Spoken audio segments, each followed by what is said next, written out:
Shabbat Shalom a todos nuestros amigos y hermanos de Beneición. Hoy vamos a compartir la porción Pinjas, que quiere decir boca de serpiente.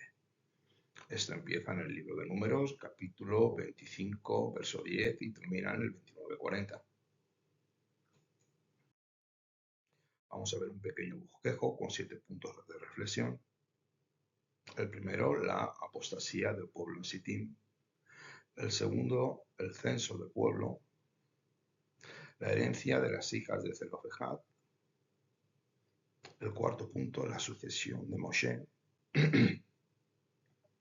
Los sacrificios en las festividades solemnes, panes y levadura y Pesaj.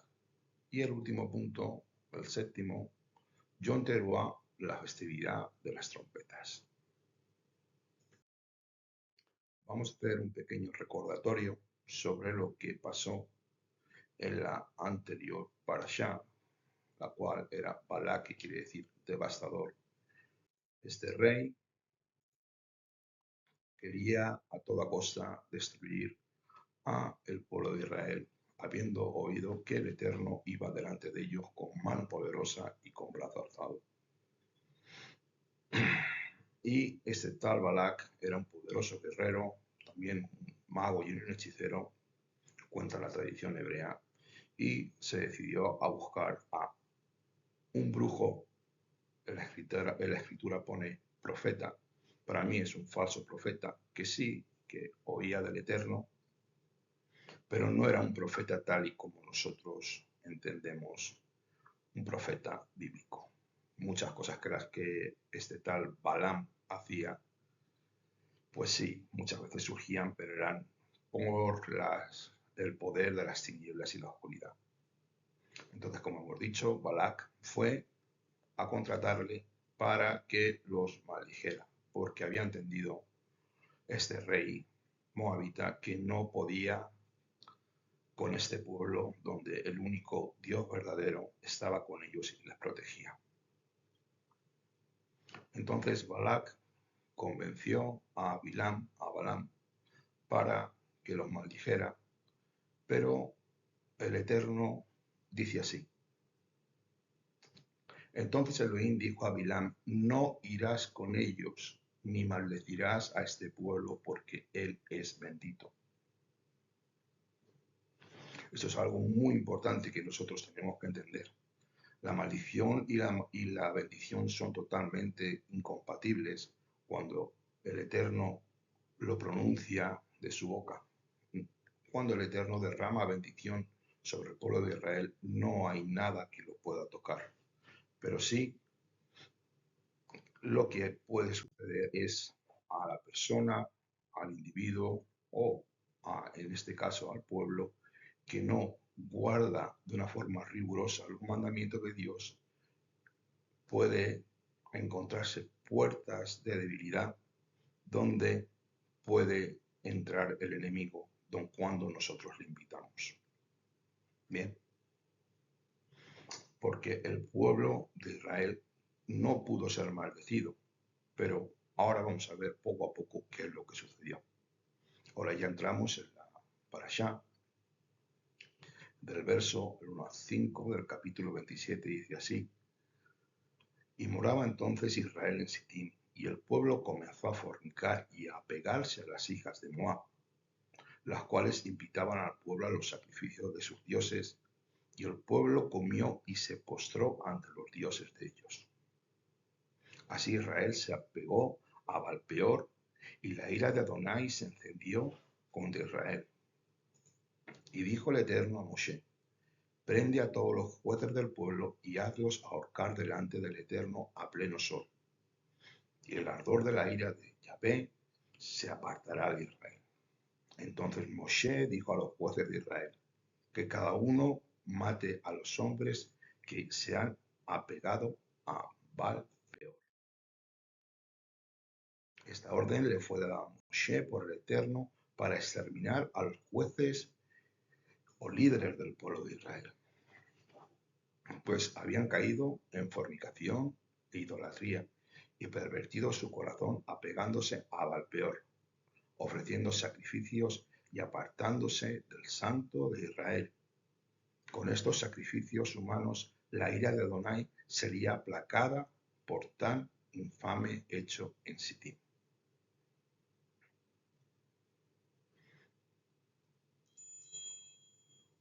Leemos en el versículo 10 al 14 del capítulo 25. Entonces el Eterno habló a Moshe diciendo: Finés, ben Eleazar, hijo de Aarón, el sacerdote, ha desviado mi furor de sobre los hijos de Israel, al mostrar su celo por mí en medio de ellos, por lo cual yo no he consumido a los hijos de Israel. Por tanto, anuncia: he aquí yo establezco un pacto de paz que constituirá para él y para su descendencia delante de él el pacto del sacerdocio perpetuo, recompensa que por haber mostrado celo por su Dios y haber hecho expiación por los hijos de Israel, y en el nombre del israelita muerto fue Zimri ben Salum, jefe de la tribu de Simeón.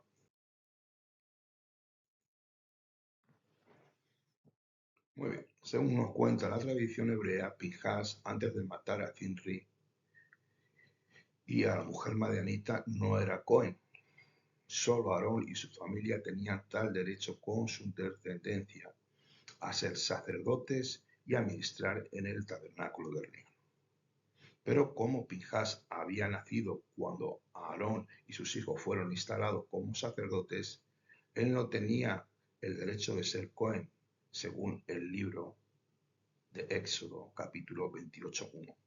Sin embargo, él pertenecía a la familia del sumo sacerdote y por esto tenía una posición de liderazgo nato. Por lo tanto, Pinhas no había tomado la justicia a sus propias manos como algo individual, sino como parte del liderazgo del pueblo, el cual había ejecutado la justicia y la ira del Eterno contra los pecadores. Él actuó como agente de Elohim con una gran autoridad delegada, obedeciendo el mandamiento. En el 25:4 dice así: prende a todos los jueces del pueblo y hazlos ahorcar delante del Eterno a pleno sol.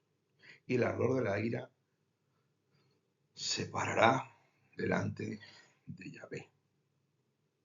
El celo de Pinhas fue elogiado por el Eterno y recompensado con un pacto especial para él y todos sus descendientes. Si él no hubiera actuado de esta manera, según creo yo, la ira de Elohim no hubiera destruido a los hijos de Israel. El acto de Pinhas salvó al pueblo e hizo que el Eterno le diera un sacerdocio perpetuo, según nos cuenta la Escritura.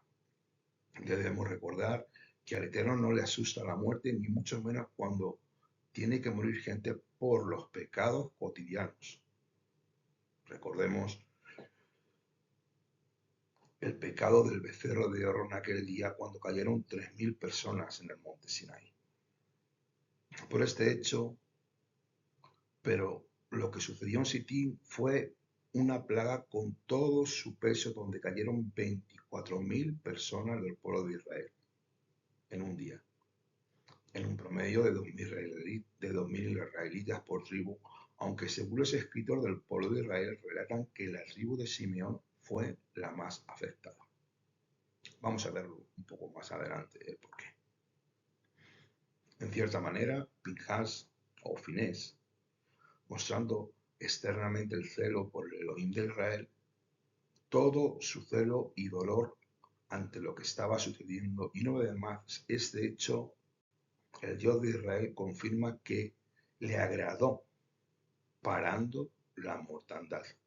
Pues desde mi punto de vista, si Pinhas esto no lo hubiera hecho y exterminando a estos inicuos, el Eterno no hubiera parado la mortandad. Su ira hubiera continuado y hubieran sido muchísimos más de los 24.000.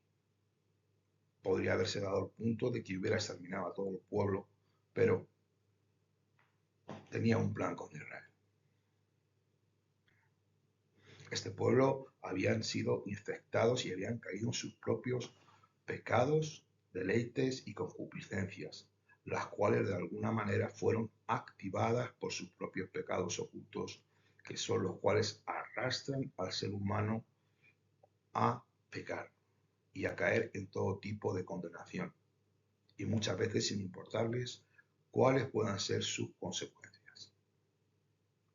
Si nosotros no combatimos el pecado en nuestras propias vidas, en las congregaciones y en la sociedad que vivimos, crecerá como un cáncer y nos matará. No podemos ser indulgentes, indiferentes ante la injusticia, la mentira y otro tipo de pecados. Si andamos en tinieblas, no hay ninguna sangre que nos pueda limpiar de todo pecado. Solo si andamos en la luz de Yeshua. Juan lo explica muy bien en su primera epístola, en el capítulo 1, verso 7. Y así dice Juan.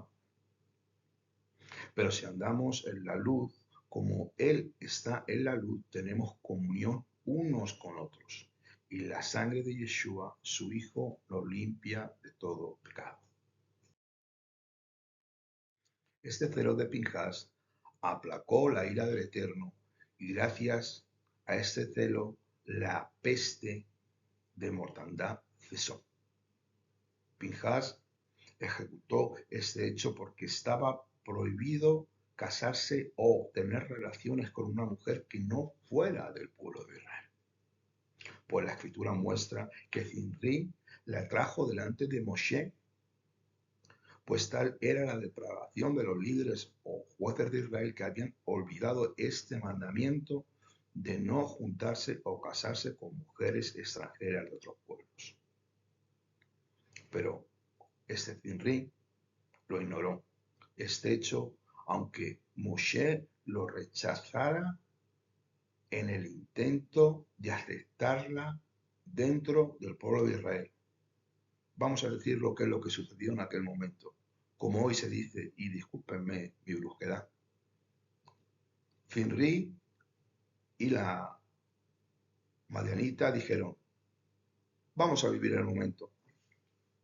Y así fue Pinjas, que vio esto como era rechazada la autoridad de Moshe. Vamos, que se la saltó a la torera nuestro amigo Zinri, llevando a su tienda a fornicar a esta mujer madianita. Viendo esto, Pinjas traspasó a la mujer y a Zinri con la lanza, deteniendo la mortandad del pueblo de Israel. Mi pregunta podría ser, ¿por qué tanta severidad en este hecho? ¿Dónde estaban siendo llevados los israelitas para llevar a la muerte a 24.000 personas? Esta radicalidad era algo que tenía que ser tomado como ejemplo para el pueblo de Israel. Según mi entender, cuando una congregación es grande y no hay orden ni disciplina, el pueblo se desenfrena. Y como bien sabemos, un poco de levadura leuda toda la masa. Y este pecado no se podía pasar por alto de ninguna manera. Así que el mismo Eterno decide dar un escarmiento a la congregación, según mi entender, mostrando su ira y el malestar después de haber sacado a este pueblo rebelde y contumaz de la tierra de Egipto. Pero también lo utilizó para castigar a los madianitas que atacaron al pueblo de Israel y decidieron atacarlo ofreciendo sus mujeres. Mas las mujeres moabitas se unieron contra Israel. Esto es algo que de alguna manera puede llegar a suceder en las congregaciones, pero podríamos verlo incluso desde otra perspectiva. Y esta perspectiva se llama la perspectiva del silencio, donde nadie dice nada cuando hay pecado. Todo el mundo se calla y el pecado abunda de tal manera que hiede delante del trono de Elohim. Pero nadie dice nada hasta que se levanta un líder que decide hacer lo que es correcto, tal y como hizo Pinjas, parando esta abominación, la cual se estaba cometiendo en el campamento santo de Elohim, parando la mortandad y diciendo, hasta aquí hemos llegado. También tenemos otro enfoque que me muestra la escritura, es la de la pasividad o el de no hacer nada cuando algo malo se está cometiendo. Elohim mismo, como juez y amo de todas las cosas y todas las almas vivientes, nos juzgará por nuestra pasividad, a saber que algún hermano o hermana están cometiendo tal o cual pecado y nosotros nos quedamos sin hacer nada. Aquí entra el modo tibieza, donde Elohim está esperando tu reacción y mi reacción para parar el pecado, el cual está contaminando el pueblo de Israel, y hay que cortarlo de raíz, por la permisibilidad nos puede llevar a una falsa misericordia que no es de Dios, queriendo ser más bueno que el mismo Dios, sin entender que cuando entendemos que estos pecados de idolatría y fornicación están prohibidos en el pueblo de Israel, nuestro espíritu se alinea con la voluntad del Padre, encontrando restauración y reposo en nuestras almas. Y con cualquier otro pecado que cometamos hay un gran galardón para todos aquellos que se quieran arrepentir, pues el Eterno es infinito en misericordia e infinito en perdón. Si no reprendemos a aquellos que pecan, seremos duramente disciplinados por la mano de Elohim, pues la pasividad no es algo que agrada a nuestro Padre Celestial.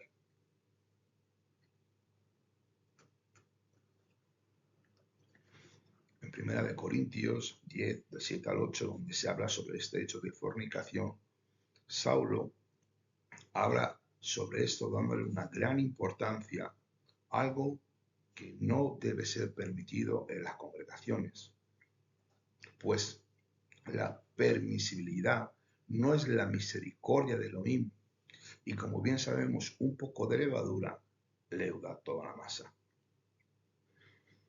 Si entramos en el contexto de lo que había sucedido con Zimri y la Madianita, esto era un hecho muy grave, primeramente saltándose la autoridad de Elohim y la de los líderes del pueblo de Israel, los líderes o cabeza de tribus, donde el líder principal era Moshe Rabén, riéndose de la jurisdicción y la autoridad delegada por el Eterno a los líderes o los jueces de Israel.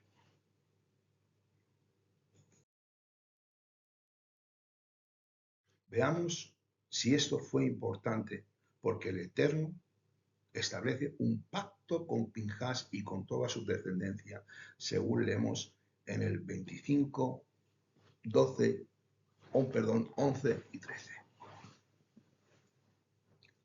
Dice así la escritura: Finés ben Eleazar, hijo de Aarón, el sacerdote, ha desviado mi furor sobre los hijos de Israel, al mostrar su celo por mí en medio de ellos, por lo cual yo no he consumido en mí a los Bene Israel.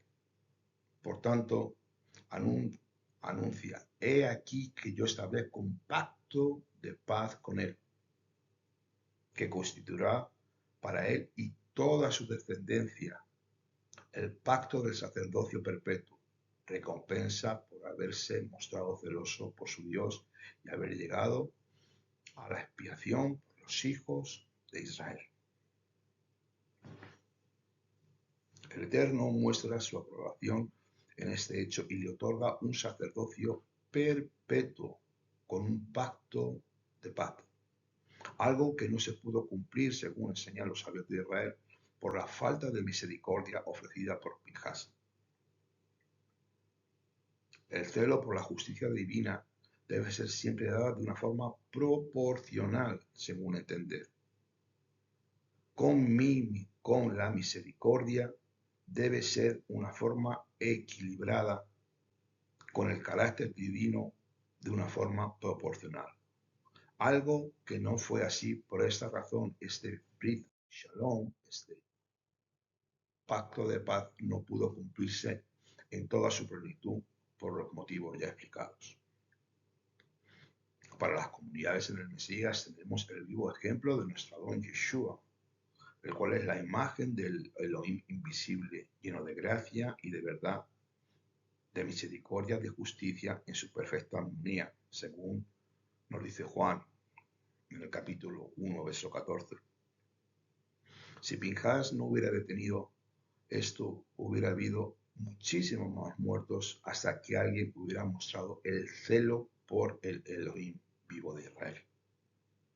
No nos debemos sorprender que Dios Altísimo clame por venganza cuando su campamento santo ha sido profanado, cometiendo los pecados de idolatría y fornicación delante de todo el pueblo, tal y como hoy lo estamos viviendo en la sociedad en la cual vivimos, tratando de filtrarlo en nuestras vidas, familias y congregaciones como si nada pasara.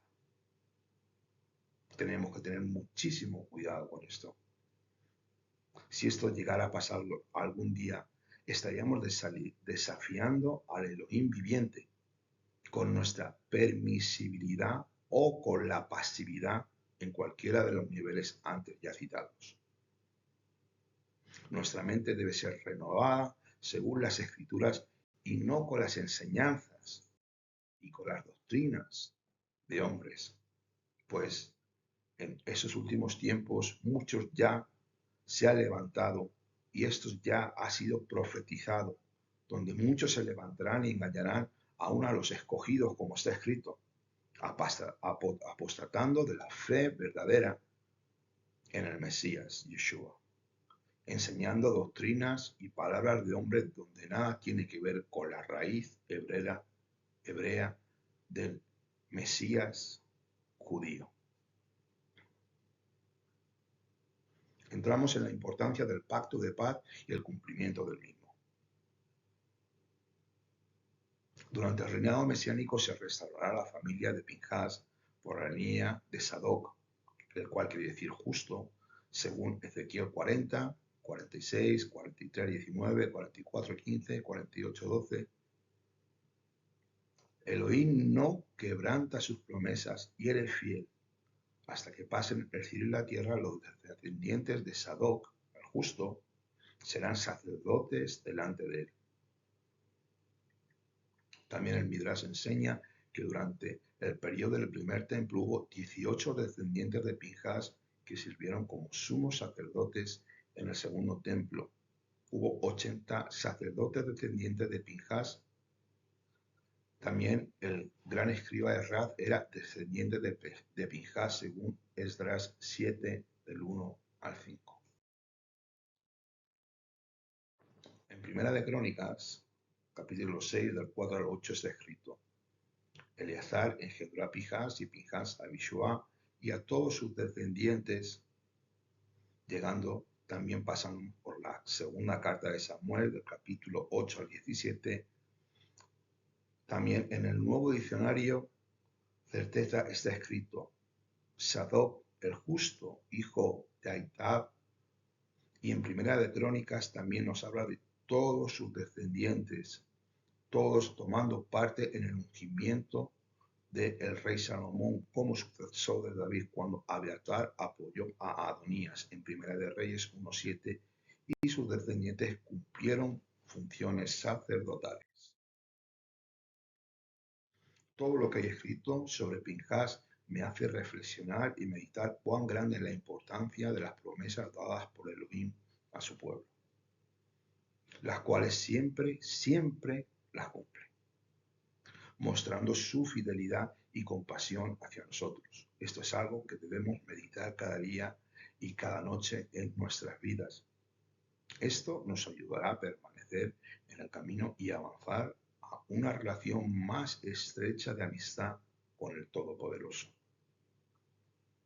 rechazando el pecado, pues grande es el perdón del Eterno para todos aquellos que se arrepienten y luchan contra los deseos de la carne día tras día, clamando por ayuda en sus tefilot, en sus oraciones.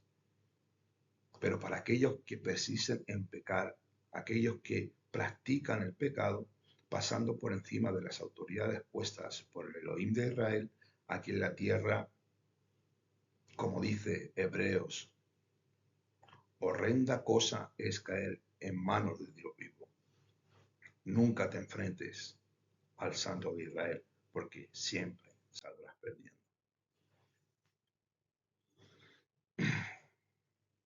Vamos al segundo censo de Israel en el desierto, que eso está en el 26.5 hasta el 26.51. El primer censo de Israel, después del Éxodo, arrojó una cifra de 603.550 varones de guerra, sin contar los levitas, que eran 22.000. Eso está en el libro de Números 3:39. Aquí excluimos a las mujeres y a los ancianos y a los menores de 20 años, así como todos los hombres incapacitados para portar armas, hombres que no podían ir a la guerra. Este registro ha hecho que algunos eruditos calculen el total de los hijos de Israel en más de 2 millones de almas. Leemos en el capítulo 26 del 1 al 3. Después de aquella plaga, sucedió que Yud Hei Vahet habló a Moshe y a Eleazar, hijo del sacerdote Aarón, diciendo: Haced el censo de toda la asamblea de los hijos de Israel, de 20 años arriba por sus casas paternas, todos los de Israel aptos para el ejército, de 20 años para arriba, como el Eterno ha ordenado a Moshe. Y los hijos de Israel que habían salido de Egipto fueron. Aquí el Eterno hace este censo, está contabilizando a los mayores de 20 años aptos para la guerra. Eran contabilizados por familias. Aquí nos muestra lo que es tan importante para Dios. El núcleo familiar es algo de vital importancia para el Eterno, pues aquí es donde se forja la identidad en el núcleo familiar, donde se forma el carácter del israelita, de los hijos e hijas de Elohim. El Eterno entiende y se desarrolla dentro del núcleo familiar la verdad de las Escrituras desde la infancia del pueblo del Dios Altísimo. La madre imparte los valores morales, éticos y de conducta a los infantes miembros de la familia. En esta porción, la palabra mishpachá es reflejada 84 veces en esta parashá. Esto refleja la importancia de la familia y lo que es el núcleo familiar para Adonai, donde el carácter de todo israelita debe ser forjado en sus primeros años de vida. Vamos a ver en la siguiente diapositiva un censo estructurado por cada tribu de Israel. La falta de entrega a la obediencia y a los mandamientos es mayor causa que falta de crecimiento en el pueblo judío. Las guerras y la asimilación que han causado que el pueblo judío no sea muy grande por sus resultados de falta de compromiso con la Torá, pero el pueblo judío podría haber sido mucho más grandes. Vamos a ver la siguiente diapositiva.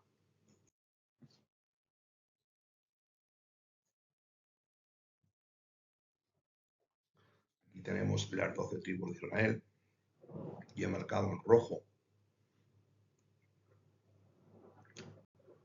todos los hombres que cayeron. Rubén, 2.770, Simeón, 37.100, Gad, 5.150, Menashe, 8.000 y así. Este cuadrante nos da una información del censo de cómo la plaga azotó en el campamento de Dios. Si todas las tribus hubieran crecido como la tribu de Manasés, con un 63,7% de aumento, en 38 años el pueblo entero hubiera tenido 384.400 varones, cerca de 1 millón de varones de guerra. Aquí vemos de forma significativa cómo el pecado arrastró con los israelitas, La desobediencia en este periodo nos muestra hoy a nosotros la severidad y a la vez la bondad del Eterno con su pueblo para más adelante cumplir las promesas dadas a los padres de poseer la tierra prometida, donde fluye leche y miel. Aquí vemos la bondad de Adonai, donde por sus pactos y promesas realizados, él mismo se ata a cumplimentarlos, para que Yeshua o Yehoshua, Josué, llevara a los Bené Israel a conquistarla. Esto es una señal para nosotros, donde se nos muestra cómo la tribu de Simeón fue duramente dañada, perdiendo 37.100 personas. En el censo anterior, donde eran 50.300 israelitas, la pregunta que dejó caer delante de todos nosotros es: ¿por qué el Eterno fue tan severo con la tribu de Simeón? Creo que la respuesta es sencilla. Seguro que ya sabemos, y por lo que fue por el líder o la cabeza de la tribu llamado Zinri, saltándose primeramente las leyes éticas y morales establecidas por la Torá. Zinri era el jefe de la tribu y se saltó a la torera, como decimos aquí en España, todas las leyes impuestas por el Eterno en el Sinaí, que el Eterno dio en el libro de Éxodo, capítulo 20, del 1 al 21. En el primer censo, después de un año de estar en el desierto, esto lo muestra en el libro de Números, capítulo 1, del 1 al 44, donde la tribu de Simeón tenía 59.300 y después de esto quedaron 37.100, donde su tribu menguó, quedando un total de 22.000 hombres de guerra, debilitando grandemente a Simeón. ¿Y todo por qué? Pues su jefe Zinri había abierto la puerta al pecado con Cozbi. Cozbi era la mujer madianita con la cual entró a fornicar.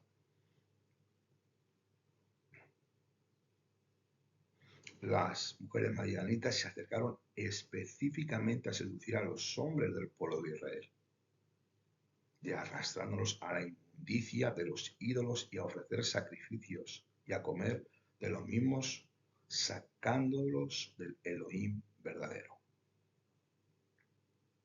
Esto me muestra la importancia del liderazgo, primero a nivel personal, a nivel familiar y a nivel congregacional. Si hemos sido puestos como Rosh Mishpachá, cabeza de familia, o tenemos algún liderazgo en la congregación, podemos ignorar la importancia no podemos ignorar la importancia y la gran responsabilidad la cual hemos sido llamados. Tú, como padre de familia, tienes un papel, un rol que solo tú puedes cumplir y nadie más lo puede hacer.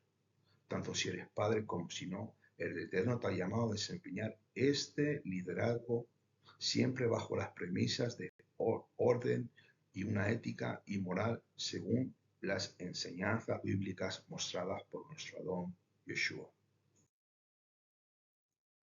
En el momento que ignoramos o damos marcha atrás, nuestros deseos y concupiscencias de la carne se abren la puerta a un mundo espiritual, pues algo que hoy en día nos enseña las congregaciones, y esto es algo que se habla de tantas cosas banales y no se habla del mundo espiritual, el cual afecta hoy a todos los creyentes, mayores y menos mayores. Las puertas espirituales, cuando nosotros cumplimos una o varias ordenanzas, mandamientos, mitzvot, somos llenos de bendiciones por nuestro Padre que está en los cielos.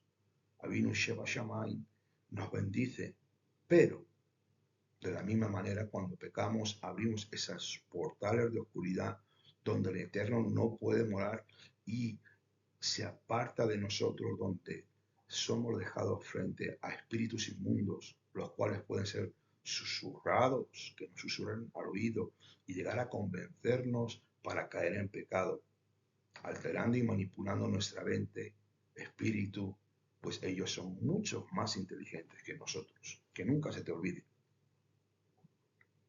La desobediencia es uno de los grandes males infiltrados en nuestras vidas cotidianas. No nos gusta que nadie nos corrija, ni mucho menos que nos hable de la palabra del Eterno, pues puede llegar a ser algo incómodo en algunos momentos. Estoy totalmente seguro que Zintrimi le sucedió esto. Desaprobó en su corazón los mandamientos que había oído anteriormente de Elohim, pasando por alto a Moshe como autoridad terrenal, abriendo la puerta a su debilidad carnal con las mujeres y finalmente consumando este hecho, pasando delante de toda la congregación, sin ningún tipo de pudor, hasta que fue llevada esta mujer madianita, la cual tenía nombre. Esto quiere decir que era alguien importante. Su nombre era Cotbi. Dice aquí la escritura que era hija de Zur, el jefe de una familia importante de Madián. Por eso, después de la plaga, Dios le dijo a Moshe que atacara a los madianitas y los venciera, pues ellos eran en realidad los responsables de que los israelitas adoraran al dios Baal-peor, cayendo en idolatría. Y esto lo leemos en el libro de Números 25, 15, 19. El nombre de la madianita era Cotbi, hija de Zur, jefe de una tribu, padre de una familia en Madián. Y entonces el Eterno habló a Moshe diciendo: atacad a los madianitas y destruidlos, pues ellos son vuestros enemigos, por los ardides con que os engañan en los asuntos de Peor, y en el asunto de Cozbi, hija del jefe de Madián, su hermana que fue muerta el día de la plaga en el asunto de Peor. Siempre detrás de cada pecado, según mi entender, hay un mundo espiritual donde todo ser humano ha abierto previamente una puerta al mundo espiritual, donde finalmente ha sido manipulado o seducido de miles de maneras, haciéndonos caer tanto por la vista, por el oído, por el tacto, por lo que percibimos e incluso por las emociones del día a día. Debemos cuidarnos manteniendo una fuerte amistad con nuestro Padre Celestial, un buen tiempo de oración, de adoración, de alabanza, de lectura y de meditación en la Torá, donde nuestro espíritu pueda ser fortalecido como el de un guerrero y poder crecer en el discernimiento, donde saber decir no y cortar por lo sano por el bien de nuestra salud espiritual. Bien, antes de entrar en el siguiente punto de la Torá, donde deja muy claro que ya después de este censo ya no había nadie de los salidos de Egipto, los que fueron empadronados en la tierra de Moab, frente a Jericó, por Moshe y por el sumo sacerdote Eleazar. Y tampoco había quedado ninguno de los empadronados en el desierto, en el Sinaí, por Moshe y su hermano Aarón, pues el Eterno así lo quiso por su rebeldía y obstinación. En el capítulo 26, del 64 al 65, leemos: entre ellos no existió ya ninguno de los empadronados por Moshe y el sacerdote Aarón, quienes hicieron el censo de los hijos de Israel en el desierto del Sinaí, porque el Eterno había dicho de ellos: morirán sin remisión, y no quedando ningún varón de ellos, excepto Caleb ben Jefoné y Josué ben Nun. Esto nos tiene que quedar bien claro, que solamente quedaron estos dos varones por su reporte positivo cuando fueron a visitar la tierra donde fluye leche y miel, la tierra de Canaán. Josué iba a ser el nuevo líder, ya que había sido curtido con Moshe, el que iba a introducir al pueblo de Dios a la tierra prometida y a su vez Josué, o Josué en español, sería el que repartiría la tierra de Canaán a las 12 tribus. Vemos cómo llega el momento de la repartición de la tierra de Canaán a la tribu de Manasés. Leemos a quién se le reparte primeramente la herencia del primogénito, siendo esto muy importante, pues era el que recibía la doble bendición por ser primeramente el primogénito de su padre, también por ser varón. Seguidamente vemos todos los demás hijos varones que reciben su herencia por familia, los hijos de Abiaced, de Elec, Asriel, Siquem, Efer, y finalmente para los hijos de Semirá, siendo estos los hijos de Manasés, hijo de José, por sus familias. Pero Zelofejad ben Efer, hijo de Galad, hijo de Maquir, hijo de Manasés, no tuvo hijos, sino que tuvo hijas, y surgió un problema de repartimiento de la herencia, pues solo se podía en aquel tiempo repartir las tierras a los hijos varones, y esta causa es traída delante del Eterno por Moshe, como vamos a ver. Llega el momento de la repartición de la tierra y hay este problema. Leemos a quien se le reparte primeramente la herencia, la cual es al hijo primogénito. Esto es algo muy importante, pues era algo que recibía el varón primogénito la doble porción, la doble bendición, por ser el primogénito.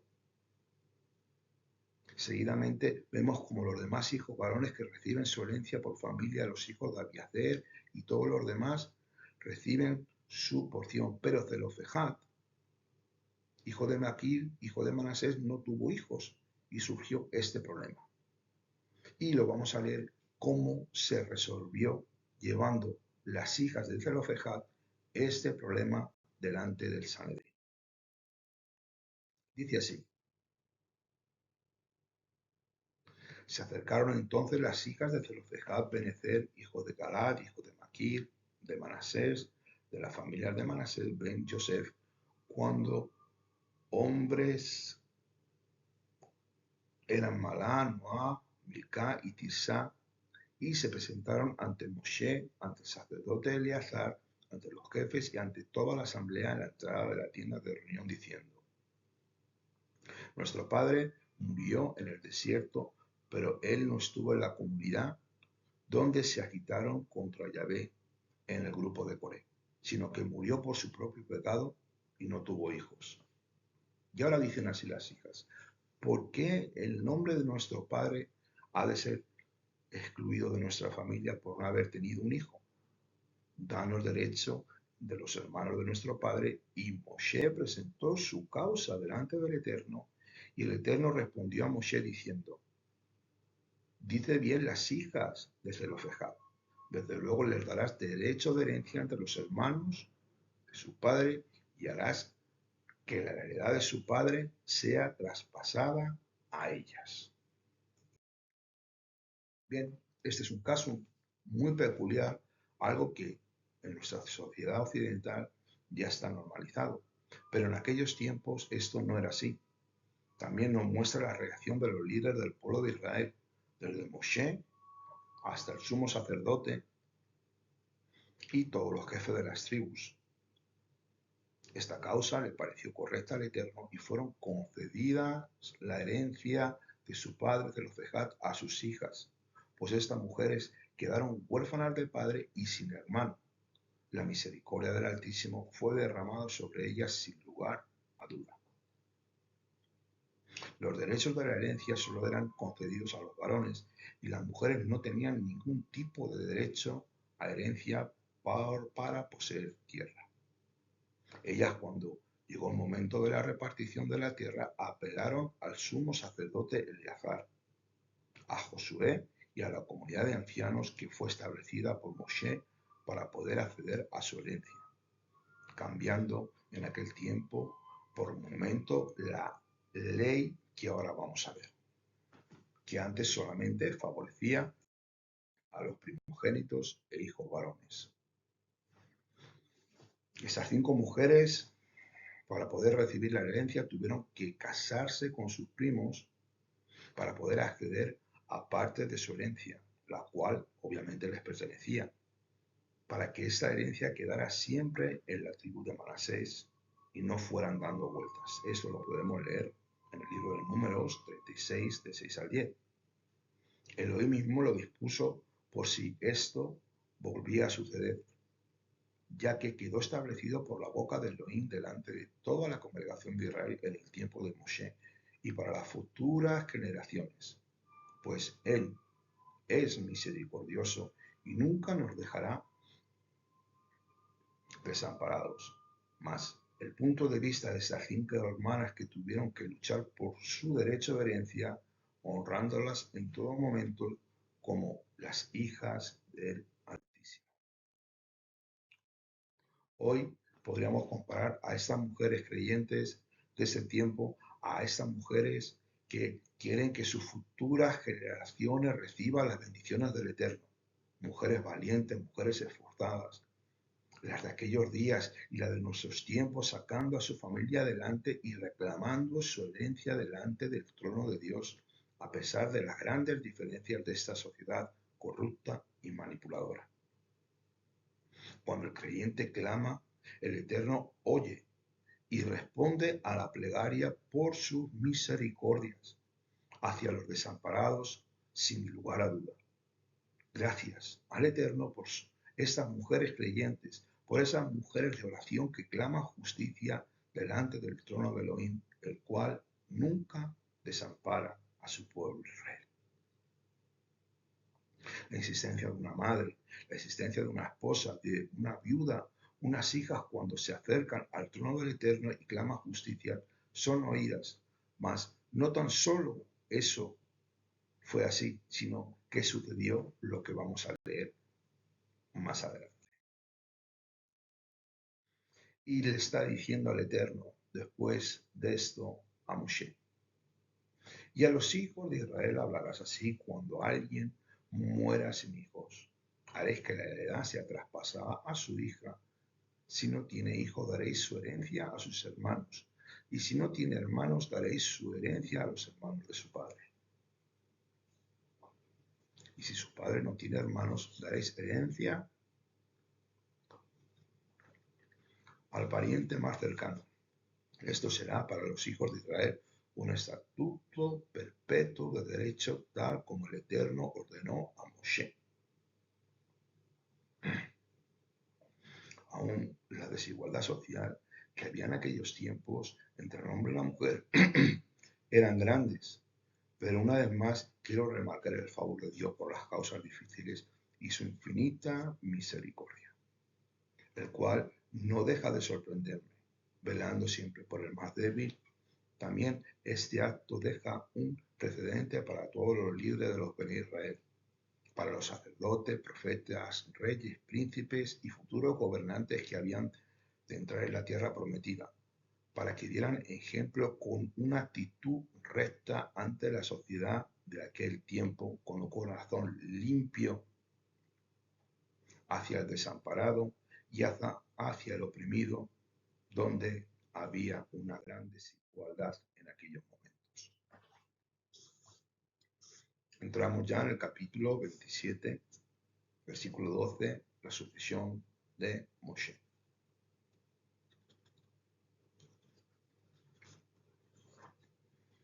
Y dijo el Eterno a Moisés: sube al monte de Abarim y contempla la tierra que he dado a los hijos de Israel.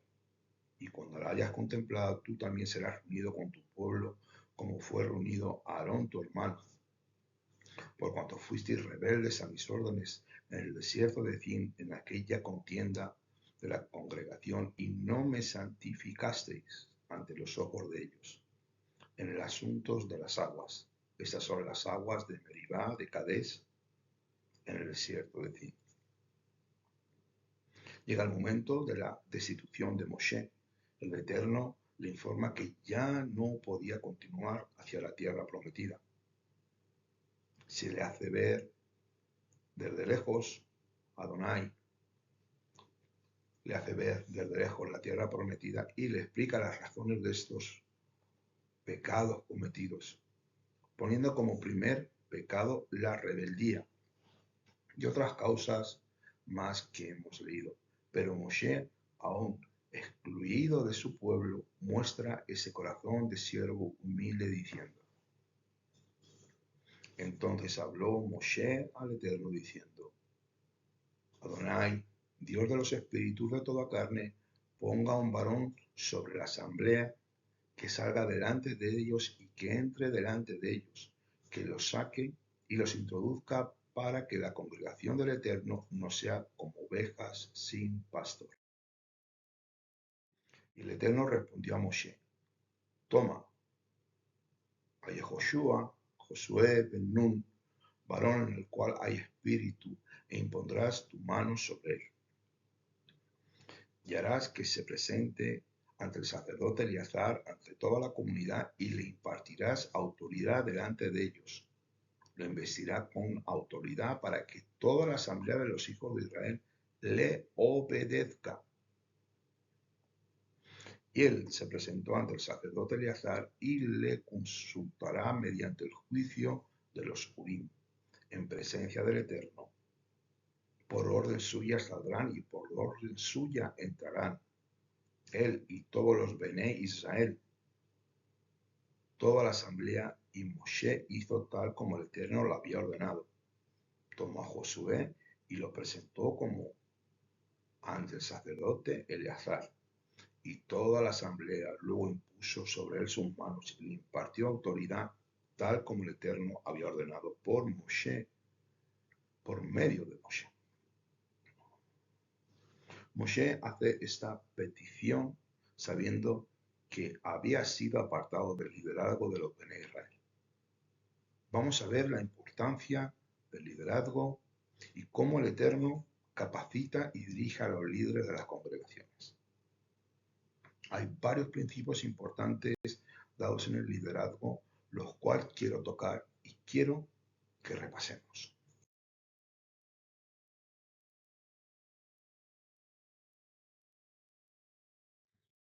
El primer punto. ¿Quién es pues el siervo fiel y prudente, el cual es el Señor puso sobre su servidumbre para que les dé alimento a tiempo? Bienaventurado el siervo aquel que cuando llegue su Señor lo halle haciendo así. De cierto os digo que lo pondrá sobre todos sus bienes. Estas son palabras de nuestro Adón Yeshua en Mateo 24, 45, 47. ¿Qué busca el Eterno? Líderes fieles. El Eterno pone varios principios referentes al liderazgo. El primero, un líder tiene que saber salir delante del pueblo. Un líder tiene que saber ser el primero a dar buen ejemplo delante del pueblo. Un líder tiene que saber entrar delante del pueblo. Esto se refiere, en primer lugar, a la vuelta de la guerra. También significa que el pueblo tiene que ver a su líder, tener acceso a él. El líder tiene que ser accesible, pues el pueblo le necesita y por tanto tiene que estar accesible para las necesidades del pueblo. Un líder tiene que hacer que el pueblo salga. El líder es un pastor que hace que las ovejas salgan a los pastos para que sean alimentadas. Un líder tiene que hacer que el pueblo entre, y hay momentos cuando las ovejas necesitan intimidad unas con otras en el redil, sin influencias de afuera. Es un momento de afirmar la identidad como rebaño y de revisión interna, lo que llamamos ser uno con el Eterno. Ejat. Un líder tiene que tener la capacidad de formar a los integrantes de su pueblo para que se amen y se identifiquen como un cuerpo. El líder tiene que enseñar al pueblo a entrar en la presencia del Eterno, derramar su corazón, su espíritu y tocar los lugares celestiales en la tefilá. Un líder tiene la misma función que un pastor de ganado menor. Esto a lo mejor será algo burdo o tal vez pequeño para muchos, pero el Salmo 23 lo define muy bien. Y Juan 10 nos enseña que un pastor hace que a sus ovejas no les falte de nada. Eso es un buen pastor. Un buen pastor no busca sus propios intereses, sino los de su rebaño. Un líder tiene que tener un buen espíritu. Elohim dio testimonio del espíritu de Josué. Tenía un espíritu diferente al pueblo. Por eso le cogió y lo restauró, lo levantó, lo puso como líder.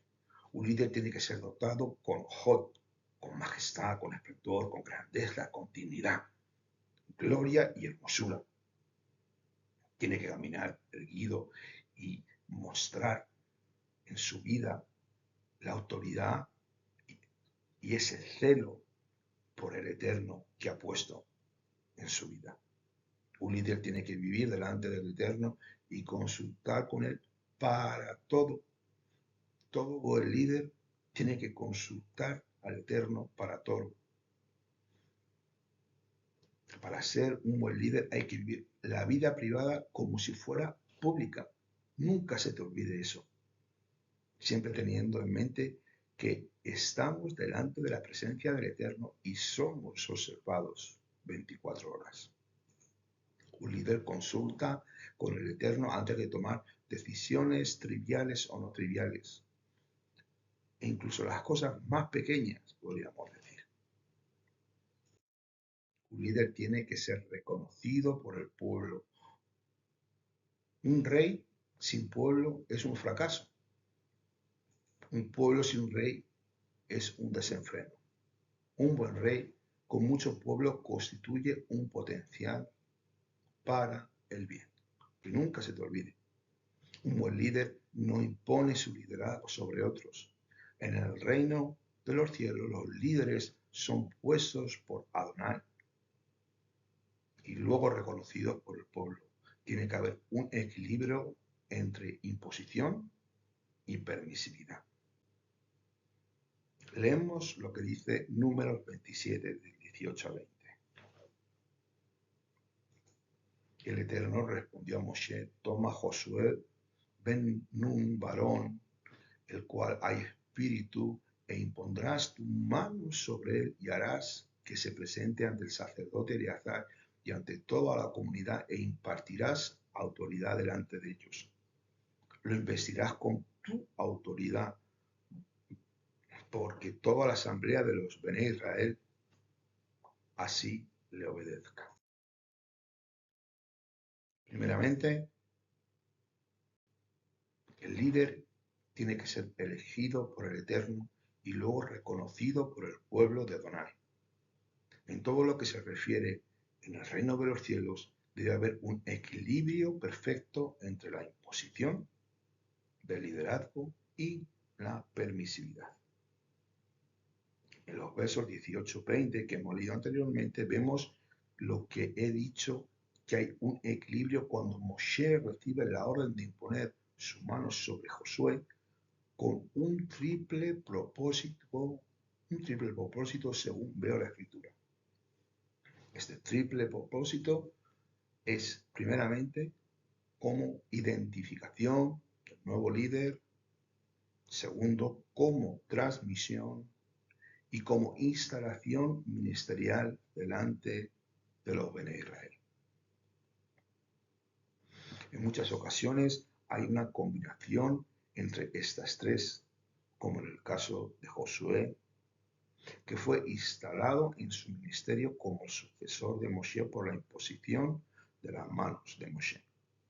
Delante del pueblo, en capítulo 27, verso 23, y al mismo tiempo le fue transmitido un espíritu de sabiduría, como está escrito en Devarim 34, verso 9. Este espíritu de sabiduría, Josué lo recibió después de la partida de Moshe Rabbeinu, 30 días después. Y así dice la escritura. Y Josué ben Nun fue lleno del espíritu de sabiduría, pues Moshe había impuesto sus manos sobre él, y los hijos de Israel le obedecieron e hicieron tal como el Eterno había ordenado a Moshe. Cuando la imposición de manos tiene el propósito de transmitir algo, tenemos que saber que puede haber dos tipos de transmisión. Transmisión de pecado, como hacían los Kohanim, los sacerdotes, en las diferentes festividades, cuando transferían el pecado del pecador sobre los animales inocentes. Y hay otro tipo de transmisión que se llama transmisión de espíritu y poder, como en el caso de las sanidades, liberaciones hechas por medio de nuestro Adón Yeshua y sus discípulos, y cuando el espíritu de santidad fue dado a los discípulos en el libro de Hechos 8, 18 al 20. Leemos esto. Y viendo Simón el mago que por la imposición de las manos de los apóstoles era dado el Espíritu, el Ruach Adonai, les ofreció dinero y diciendo, dame también ese poder para que cualquiera que imponga las manos reciba el Espíritu Santo. Pero Simón Kefa le dijo, tu plata sea contigo para destrucción, porque pensaste obtener el don de Dios por dinero. La imposición de manos, en tiempos bíblicos, la práctica de la imposición de manos, sobre todo otro individuo, tenía mucho que ver con la transferencia de poder o autoridad de un patriarca sobre el siguiente o líder en la línea de mando. Es así, lo vemos en el caso de Moisés, como lo hace con Josué. No debemos ignorar este hecho, pues no solo aparece en el antiguo pacto, sino que en el Evangelio es donde nuestro Adón Yeshua seguidamente con sus discípulos lo desarrollan de una forma mucho más cotidiana, pero no menos importante, libertando a cautivos de demonios, enfermedades varias e incluso muertos siendo levantados de muerte a la vida por esta práctica de la imposición de las manos. Todo esto tiene un propósito, el cual debe ser guiado por el Eterno. Esto nunca debe ser llevado, la imposición de manos, sobre alguien de una forma ligera, pues es algo muy, muy delicado. En la carta de los Hebreos, capítulo 6, del 1 al 2, se habla sobre esto y dice así: y por tanto, dejando los principios elementarios de la palabra del Mesías, avancemos a la perfección, no echando otra vez el fundamento del arrepentimiento de las muertas de fe en Dios, de bautismos y de imposición de manos. Nosotros como creyentes debemos practicarlo, pero siempre dentro de un orden, pues esta práctica es dada por nuestro Adón Yeshua, delegada a sus discípulos en el libro de Marcos 16, verso 18. Así dice: sobre los enfermos impondrán sus manos y sanarán. Nuestro Adón Yeshua resucitado delegó a los discípulos la potestad de hacer señales que confirman la palabra del poder del Evangelio. Lo que tenemos aquí son señales las que acreditan la veracidad del Evangelio, que empezaba a predicarse en un mundo hasta entonces lleno de idolatría, politeísta y panteísta, un mundo que aún no había recibido la verdad. Desde que se trataba de establecer un nuevo testimonio divino, era necesario confirmar entonces la palabra con las señales que seguían según Marcos 16:20, que ya hemos leído. Nótese que no era que la palabra confirmase las señales, sino que las señales confirmaban la palabra de verdad. Las señales tenían un carácter accesorio y puramente instrumental. Eran el medio que Adonai utilizaba para confirmar la veracidad de su palabra. entre los gentiles y para establecer un nuevo testimonio de poder y gloria en la tierra, marcando la diferencia con otras creencias. La imposición de manos debe ser realizada por el cabeza de familia, por el líder, por el pastor de la comunidad, por los ancianos, siempre que estos estén en comunión estrecha con el Eterno. Y debemos pedir discernimiento, pues esto no debe ser llevado a la ligera o hecho por cualquier persona. En el Antiguo Testamento la imposición de manos fue sobre todo como algo ritual o ceremonial. No obstante, hay casos de forma positiva de transferencia de bendiciones, pero ya en el pacto renovado alcanza una dimensión espiritual muy importante donde por medio de prodigios y señales la palabra es confirmada, abriendo la verdad del mundo espiritual al cual nos enfrentamos. Nuestro Elohim es un Dios de poder y ha delegado su autoridad a todos los creyentes, así como el Ruach Adonai regala los dones según su perfecta voluntad en 1 Corintios 12, 11. Dice así: pero todas estas cosas las efectúa el único y el mismo Espíritu, repartiendo en particular a cada uno como Él quiere. Nosotros tenemos que tener mucho cuidado, como he dicho, con esto y no dejarnos poner o imponer las manos a la ligera por cualquiera. Tenemos que usar y tener discernimiento y estar apercibidos en todo momento de quién tenemos delante y quién nos va a imponer las manos. Debemos recordar para qué son estas señales. Notemos que aquí las señales no van en independencia a la predicación del Evangelio. Por el contrario, aquellas señales acompañan ¿a qué? Al Evangelio. Eso no es para hacer un show, ni para que haya grandes espectáculos, ni grandes hombres sean glorificados, sino que la señal confirma la palabra del Evangelio. Y tenemos todo el derecho de dudar de su legitimidad y origen. Leemos Marcos 16, 20. Y ellos saliendo predicaron en todas partes, ayudándoles el Adón Yeshua, confirmando la palabra con las señales que la seguían. Bien, ahora entendemos que las señales son para confirmar o verificar un evangelio centrado en las enseñanzas de nuestro Adón Yeshua y no enseñanzas y doctrinas de hombres que a nada llevan sino solo a confusión y a la perdición del creyente. Esto lo tenemos que tener todos muy claro. Nunca te dejes poner las manos por alguien que no conoces, pues puede haber transmisión de espíritus. No tengo más tiempo y no quiero tocarlo. Vamos a continuar con lo siguiente. Entramos en los sacrificios y en las festividades de Adonai. Y con esto ya vamos a cerrar.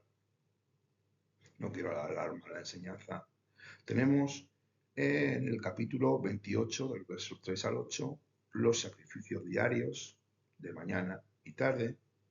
En el capítulo 28, del 9 a 10, los semanales y cada Shabbat. Del 28 al 11-15, mensuales, cada Rosh Hodesh, cada luna nueva. Del 28-16 al 25, anuales en Pesach y Hagematzot. También tenemos anuales en Bikurim y Shavuot, que están del 28, 26, 31. Ya entramos en el capítulo 29, del 1 al 6, los cuales son anuales en Yom Teruah. 29, 7 al 11, anuales en Yom HaKippurim, el día de los pecados o el día de las expiaciones. El 29 del 12 al 34, los cuales son anuales en Sukkot, en la fiesta de las cabañas o tabernáculos. Y el 29, 35 al 38, a los anuales, los que son en Semini Atzeret, el día justamente después de Sukkot. Y con esto ya quiero terminar. Quiero dar gracias por vuestro tiempo. Espero que este estudio haya sido de edificación, que este estudio haya podido aclarar puntos y dudas sobre la situación de esta parashá. Y quiero dar la honra al Todopoderoso. Quiero dar gracias al Eterno por este estudio con una oración. Dios de Abraham, Dios de Isaac y Dios de Jacob, te quiero dar gracias, Señor, por poner en mis labios tu sabiduría, Señor, pues solamente somos polvo, somos como un pensamiento que estamos aquí y no estamos. Tú que eres eterno, sin principio y sin fin, que todo lo sabes, que conoces nuestros corazones y nuestras vidas, venimos delante de ti. Que esta enseñanza sea para glorificar a tu nombre, para que muchos puedan recibir la luz del Mesías verdadero, Señor. Muchos de tu pueblo, Señor, los cuales todavía tienen puesto el velo según la Escritura y que están esperando al Mesías, Señor, hasta que el tiempo de los gentiles se cumpla. Padre eterno, ten misericordia de tu pueblo Israel y todos aquellos, Señor, que están trabajando en la obra, Señor, a los maestros, a los pastores, a los profetas, Señor, a los líderes, Señor, a todos aquellos que tú estás tocando en el corazón, haciendo volver a tu pueblo a Sion. Dios Santo, guíanos, instruyenos, purifícanos, Señor, y muéstranos tus caminos de santidad. Ayúdanos, Señor, en todo lo que tengamos que hacer, porque nada somos.